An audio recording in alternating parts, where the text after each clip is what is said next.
Hello everyone, this is the next question. Which of the following is not a characteristics of chordate? Chordates के बारे में पूछा हुआ तो जल्दी से रिवाइज कर लेते हैं इसको. Chordates में नोटोकॉर्ड क्या होता है? प्रेजेंट होता है. Very very important. Notochord is present and ये जो नोटोकॉर्ड है ये मेसोडर्मली ओरिजिन का होता है and it is rod like structure. कहाँ पे बनता है? Dorsal side. कब? During the embryonic development. Clear हो गया? तो जिसके पास में ऐसे एनिमल्स जिनके पास में नोटोकॉर्ड है उनको हमने नाम दे दिया कॉर्डेट्स. क्या नाम दे दिया हमने उनको? कॉर्डेट्स का नाम दे दिया. अब जिसके पास में नहीं है तो यहीं पे ही नोट डाउन कर लो, नॉन कॉर्डेट्स. जिसके पास में नोटोकॉर्ड नहीं है भाई, नोटोकॉर्ड क्या है? एब्सेंट है. नॉन कॉर्डेट्स कहाँ से कहाँ तक पढ़ते हैं हम? पॉरीफेरा से लेके इकाइनोडर्म्स तक करते हैं. इतना क्लियर हो गया? नोटोकॉर्ड मैंने बता दिया. नोटोकॉर्ड क्या होता है? प्रेजेंट होता है आपका. उसी के साथ में यहाँ पे हमें एक सेंट्रल नर्वस सिस्टम CNS कहाँ पे है? Dorsal side. कहाँ पे? डॉर्सल साइड पे होता है. कैसा होता है? हॉलो है एंड सिंगल है. ये हो गया.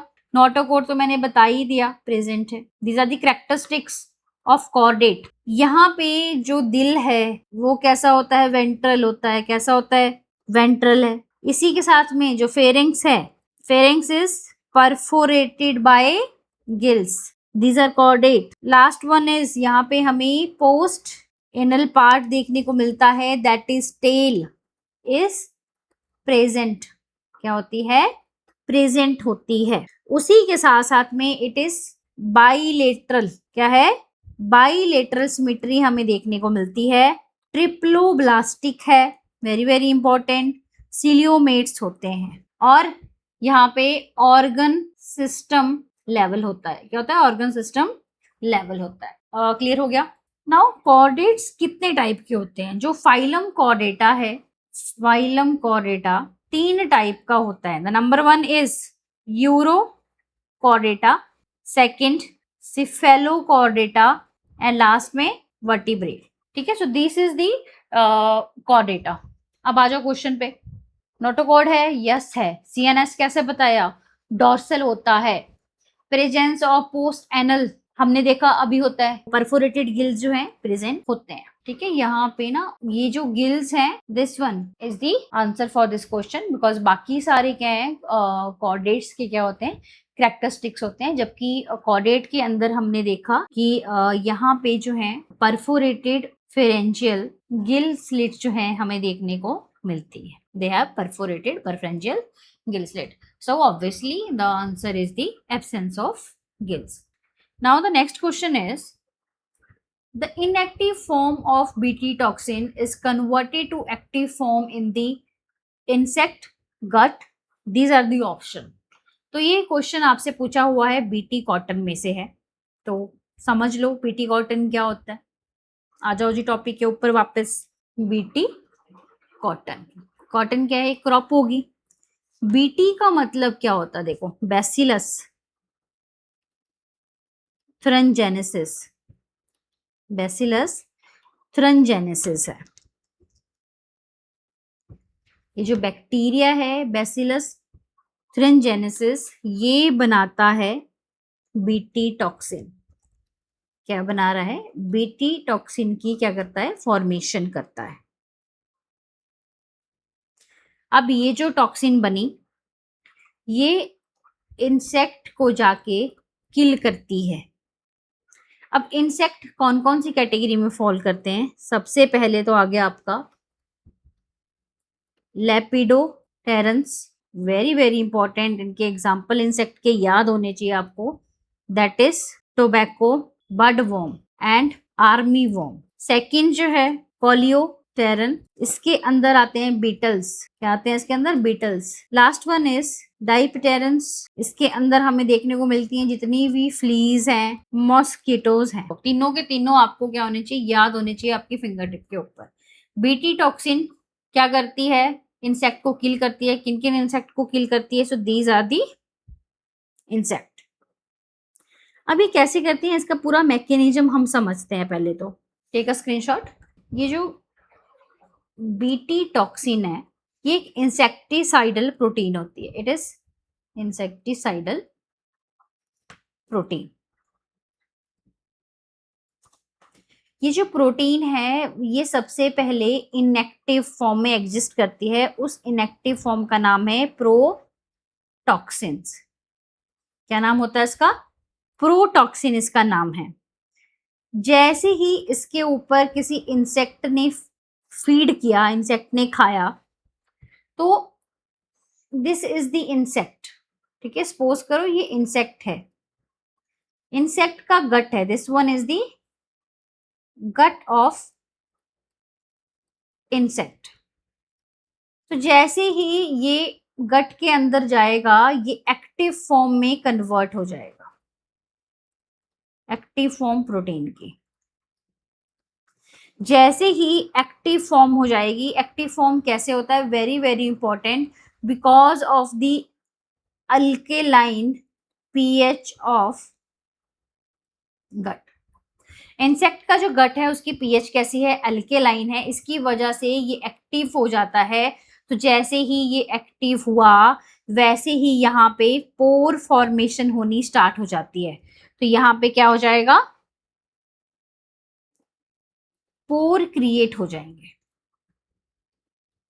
जब पोर्स क्रिएट हो गए तो सेल की क्या हो जाती है, स्वेलिंग।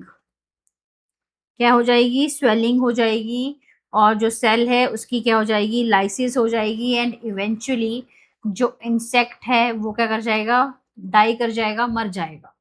तो मैंने क्या कहा कि जो बीटी टॉक्सिन है ये एक प्रोटीन है। बाहर अगर हम इसमें देखें तो ये इनएक्टिव फॉर्म में प्रेजेंट होती है। तो जब ये इनएक्टिव फॉर्म में प्रेजेंट है उसका नाम है प्रोटॉक्सिन।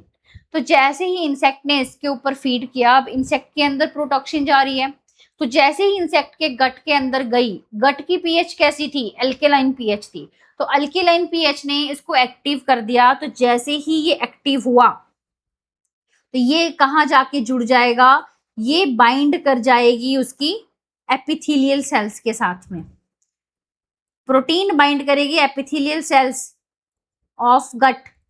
तो जैसे ही एपिथेलियल सेल के साथ में जुड़ी वहां पे पोर क्रिएट होंगे, और यहाँ पे पोर अगर एक बार क्रिएट हो गए तो यहाँ से कंटेंट अंदर को आएगा, सेल की स्वेलिंग हो जाती है, लाइसिस हो जाएगी, और इंसेक्ट जो है अल्टीमेटली क्या हो जाती है, उसकी डेथ हो जाएगी। अल्टीमेटली क्या हो जाएगी, डेथ हो जाएगी। ठीक है, so we can consider it कि बायो पेस्टिसाइड होता है। ये क्या होता है, एक बायो पेस्टिसाइड है। इतना क्लियर होगा। अब ये जो बीटी टॉक्सिन है, यहीं पे नोट डाउन कर लो, बीटी टॉक्सिन जीन्स हमने कहाँ से लिए, बैसिलस थुरिंजेंसिस से लिए, हमने बीटी से लिए। फिर जब हमने जीन्स लिए कहाँ से, बैक्टीरिया से लिए, बैक्टीरिया का नाम हमें पता ही है, बीटी है, बैसिलस थुरिंजेंसिस है। तो बीटी से जीन्स लेके हमने क्रॉप के अंदर डाला, तो क्रॉप का नाम क्या था, यहाँ पे कॉटन था। क्या नाम था उसका, कॉटन था। बीटी कॉटन तभी तो बोला हमने, ठीक है, कॉटन के अंदर डाल दिया, और ये कैसे बनेगी, जेनेटिकली मॉडिफाइड क्रॉप बन जाती है।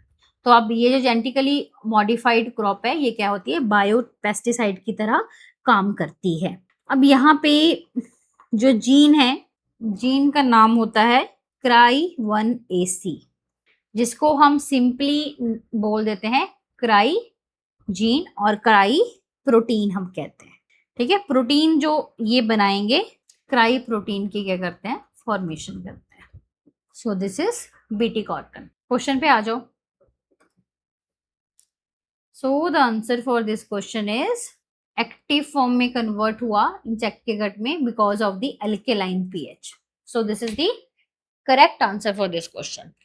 Now move to the next one. Which of the following disease is not sexually transmitted. ठीक है, इसमें से कौन सी जो डिजीज है वो सेक्सुअल ट्रांसमिटेड नहीं होती है। तो अंडरस्टैंड करते हैं सेक्सुअली ट्रांसमिटेड डिजीजेस क्या होती है। सेक्सुअली ट्रांसमिटेड डिजीज STI जिनको हम कहते हैं, ऐसी डिजीज, ऐसी बीमारी जो सेक्सुअल इंटरकोर्स के थ्रू जो है फैलती है। These are collectively known as the sexually transmitted infections हम उनको कहते हैं, या हम इसको वेनरियल डिजीज के नाम से भी जानते हैं, वीडी, और इसी को ही हम रिप्रोडक्टिव ट्रैक इन्फेक्शंस के नाम से भी जानते हैं।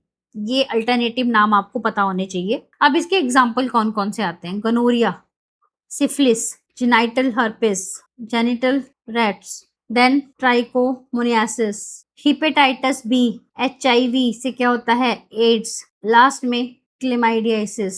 All these are the sexually transmitted infections. इसमें से जो हिपेटाइटिस बी है और HIV जो एड्स कराता है, ये शेयरिंग ऑफ नीडल से भी हो सकता है, शेयरिंग ऑफ इंजेक्शन, एंड कोई भी सर्जिकल इंस्ट्रूमेंट है या ब्लड ट्रांसफ्यूजन के थ्रू भी हो सकता है। ठीक है, इन 3 बीमारियों में से hepatitis B, HIV, this one and this one and this one. बाकी जो बीमारियां हैं वो क्यूरेबल होती हैं अगर हम उनको टाइमली डायग्नोसिस कर सकते हैं, या टाइमली जो है हम उसकी डायग्नोसिस करके उस इंडिविजुअल को जो है ट्रीट कर सकते हैं एज सून एज पॉसिबल। तो सबसे ज़्यादा जो हमें देखने को मिलती हैं एवरेज पर्सन की जो एज है 15 से 24 ईयर के जो इंडिविजुअल हैं, एज ग्रुप है, वहाँ पे वो इंडिविजुअल ज़्यादा वनरेबल होते हैं सेक्सुअली ट्रांसमिटेड इन्फेक्शंस के लिए। या जैसे इस चीज़ से प्रोवाइड, मतलब इस चीज़ से अगर आपने खुद को बचाना है तो अवॉइड करने हैं मल्टीपल रिलेशन ना हो, या अपने कभी भी नीडल्स जो होती हैं शेयर नहीं करनी है, ब्लड ट्रांसफ्यूजन से बचना है, उसी के साथ में use protection always. And last में अगर आपको डाउट लगता है तो आप किसी डॉक्टर के पास जाके अपना चेकअप करा सकते हैं एज सुन एज पॉसिबल, जितनी ज़्यादा डायग्नोसिस हो सकती है सेक्सुअली ट्रांसमिटेड इन्फेक्शंस की। तो अब आ जाओ क्वेश्चन पे वापस। सो the answer for this question is tuberculosis. क्या हो जाता है? ट्यूबरक्लोसिस। बाकी हमने देखे सारे के सारे क्या होते हैं? Sexually transmitted disease. Thank you so much.